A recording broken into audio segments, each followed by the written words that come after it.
मैं क्या, नमस्ते uncle ji. Hello, welcome back. एक और video on House of the Dragon. Well I thought कि इस शो के बस एक ही वीडियो पे रुक जाना चाहिए, क्योंकि even though I love the show and I love the novels, but still my channel is mostly based on anime. और अगर यही चीज I keep on doing repeatedly तो फिर वो वीडियोस चलेंगी नहीं। And to be very honest, मेरे को पिछली वाली वीडियो से भी कुछ खास उम्मीद नहीं थी, क्योंकि it is different. But to my surprise the video actually did make it to number 4। अगर तुम्हें नहीं समझ आया तो let me explain it to you. अगर तुम यूट्यूब पे वीडियोस अपलोड कर रहे हो देन यूट्यूब तुम्हारी वीडियो को रैंक करता है, और जितना ही ज्यादा हायर द नंबर उतना ही बेकार वो वीडियो परफॉर्म कर रही है। एंड ये वीडियो पूरे एक दिन तक नंबर 10 पे थी। देखो, फॉर माई चैनल लंबी वीडियोस के लिए number 1, 2 and 3 are the sweet spots, क्योंकि वो मोर देन 2000 व्यूज के अराउंड अक्यूमुलेट कर लेते हैं in a very short period of time. And number 4 is not that great, but at least it made a comeback from number 10 to number 4। And इसी वजह से in today's video we will be talking about everything जो कि book से show के comparison में बहुत ज्यादा डिफरेंट है,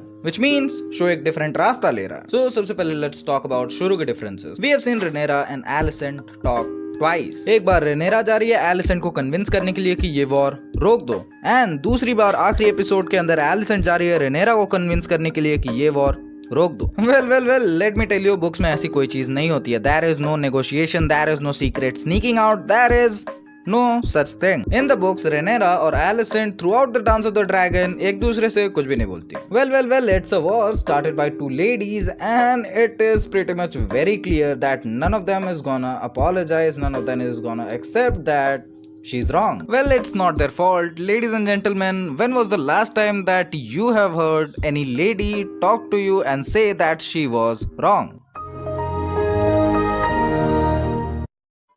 Go on, think about it. और जब तक तुम सोचो, I'll be proceeding to the next point, जहाँ पे बुक्स और शो डिफर करता है। The burning of Shark Point. Shark Point one of the first places में से है जिसको Aegon the Conqueror ने पहले conquer किया था। And we know for a fact that Aemond is a person with self-esteem issues and temperament issues. और Rhaenyra को 3 ड्रैगन्स के साथ देखने के बाद Aemond बहुत ही ज्यादा रेज में चला जाता है and he burns Shark Point. ये चीज बुक्स के अंदर नहीं होती है। अगला चेंज जो बुक्स से शो के अंदर है दैट इज ग्वेन हाईटावर का। ग्वेन हाईटावर एलिसेंट हाईटावर का भाई है, एंड बुक्स के अंदर वो नाइट्स वॉच का सेकंड इन कमांड है। और वो सेकंड इन कमांड इसी वजह से कि ग्रीन्स को चाहिए कि उनकी आर्मीज के अंदर, उनके नाइट्स के अंदर कोई भी ऐसा ट्रेटर ना हो, एंड उन ट्रेटर्स को फिल्टर आउट करने के लिए ग्वेन हाईटावर। लेकिन शो के अंदर तो ये सर क्रिस्पी कोल एके शो का जोकर के साथ बाहर है। इतना ही नहीं, he even knows about Criston and Alicent's affair.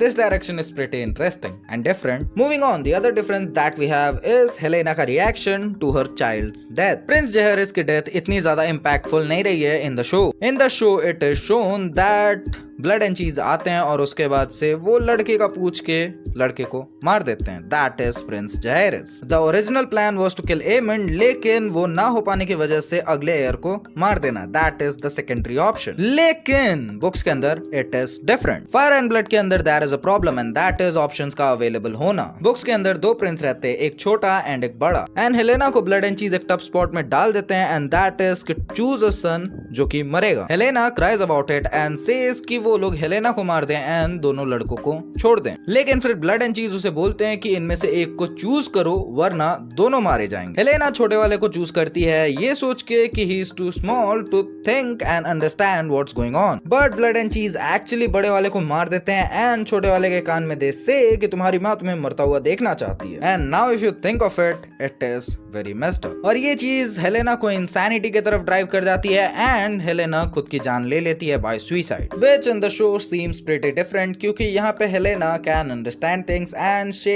is not yet driven to the insanity and she can ride a dragon but she chooses not to. Oh, by the way, since we are on the page of dragon riders, let's talk about another dragon rider and his dragon. Aegon the second and उसका dragon Sunfire. देखो, books के अंदर Sunfire आखिरी तक जिंदा रहता है, even dance of the dragon के बाद भी वो जिंदा रहता है। एंड तुम जितने भी लोग इस सीन को देख के इसे बहुत ज्यादा क्यूट एंड बहुत ही अच्छा ड्रैगन समझ रहे हो, अगर बुक्स पढ़ लोगे ना you won't find him cute. लेकिन शो ऐसा पोर्ट्रे करने की कोशिश कर रहा है कि बैटल ऑफ रोक्सरेस जिसके ऊपर मेलीज वर्सेस वेगार एंड सनफायर हुआ था, वहीं पे सनफायर भी मर गया। लेकिन ऐसा भी हो सकता है कि सनफायर ना मरा हो एंड एगोन द सेकंड जैसे ड्रैगन स्टोन पे जा रहा है, अगर बुक्स को फॉलो कर रही है ये चीज तो ड्रैगन स्टोन पे ही एगोन द सेकंड जाएगा, वहीं पे सनफायर भी उसे वापस मिल जाए। Well it is not 100% possibility क्योंकि ऐसा आउटराइट बोल दिया गया है कि Sunfyre is dead, but for now it is kinda changed. Up next we have a TV show original. इसका ये मतलब है कि कुछ पार्ट्स चेंज नहीं किए गए, पूरी की पूरी एंटायर स्टोरी चेंज कर दी गई उस हिस्से की to change the story to add value to it। और वो चीज है Damon tripping balls in Harrenhal and Damon and Simon being our Pookie Desi girls।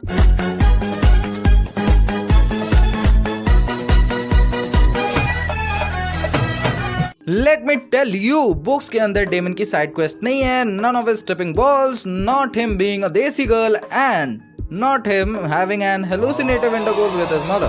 None of it is mentioned in the books।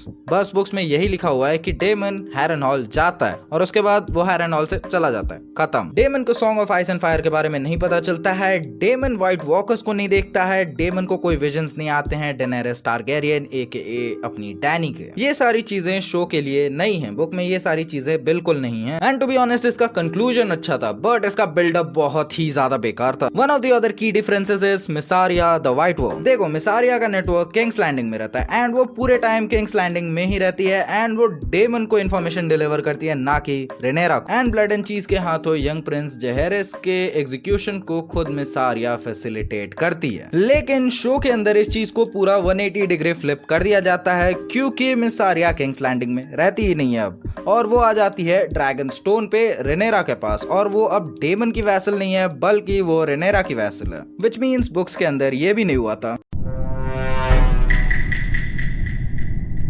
Another difference is auto Hightower का prison में होना already and ये most likely लैरिस का काम होगा but I don't know why, लेकिन I get a feeling कि ये लैरिस का ही काम होगा। बुक्स के अंदर भी ऑटो हाईटावर को प्रिजनर बना लिया जाता है but not by his people, actually by Rhaenyra Targaryen जब वो किंग्स लैंडिंग में एंटर करती है एंड आयरन थ्रोन ले लेती है। एंड ऑटो को एग्जाइल नहीं किया जाता बुक्स के अंदर, लेकिन शो के अंदर इट सीम्स कि उसे एग्जाइल करने बोला गया है and then he is kept as a prisoner most likely by Larys Strong. And एक और डिफरेंस जो एग्जिस्ट करता है that is also related to Larys Strong. Books के अंदर जब रेनेरा आयरन थ्रोन ले लेती है तो उसके बाद एगोन एस्केप करता है, उसके पहले नहीं। एंड एगोन के बच्चे भी एस्केप करते हैं उसके साथ और वहां से एगोन भाग के चला जाता है ड्रैगन स्टोन पे। लेकिन शो में ये चीज थोड़ी डिफरेंट टर्न आउट हो रही है क्योंकि एगोन को पोल्ट्री के साथ किंग्स लैंडिंग से बाहर निकाला जा रहा है विद लैरिस और उसके बच्चे उसके साथ नहीं है। एंड यहाँ ये भी हो सकता है कि वो ड्रैगन स्टोन की जगह ब्रावोस चले जाएं क्योंकि उनका पैसा आयरन बैंक में। लेकिन कुछ भी बोलो लैरिस बहुत ही ज्यादा नीच और घटिया इंसान है, ये चीज तो मुझे उसी दिन समझ आ गई थी जिस दिन शो के अंदर इसे फुट फेटिश वाला दिखाया गया था। एनीवेज द आखिरी डिफरेंस जो कि I could find is almost very obvious. ये चीज ऑलमोस्ट हर किसी को पता है, जिन लोगों ने बुक्स नहीं पढ़ी है उन्हें भी पता है एंड दैट इज रेना और शीप स्टीलर का एंगल। क्योंकि बुक्स के अंदर शीप स्टीलर निडल्स नाम की एक कॉमनर को मिलता है एंड वो शीप स्टीलर को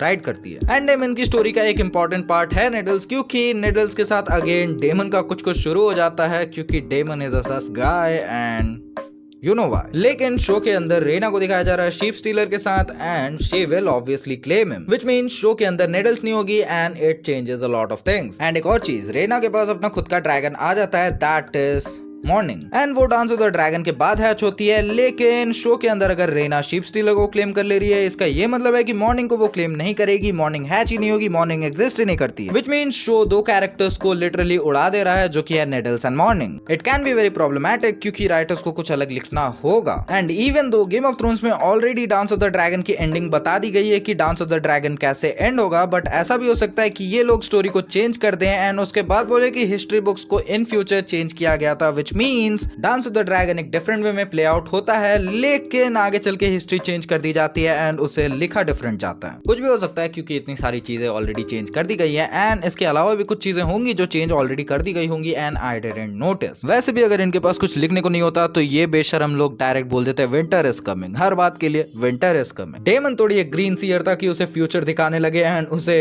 winter is coming, Daenerys and all that बताने लगे। एनीवेज अगर इनके अलावा तुम्हें कुछ डिफरेंसेस मिले हो do let me know in the comments below and that was it for today. Video खत्म और फिलहाल के लिए do subscribe the channel and अगली बार हम मिलेंगे, तब तक के लिए एक बार फिर से ड्रकारस।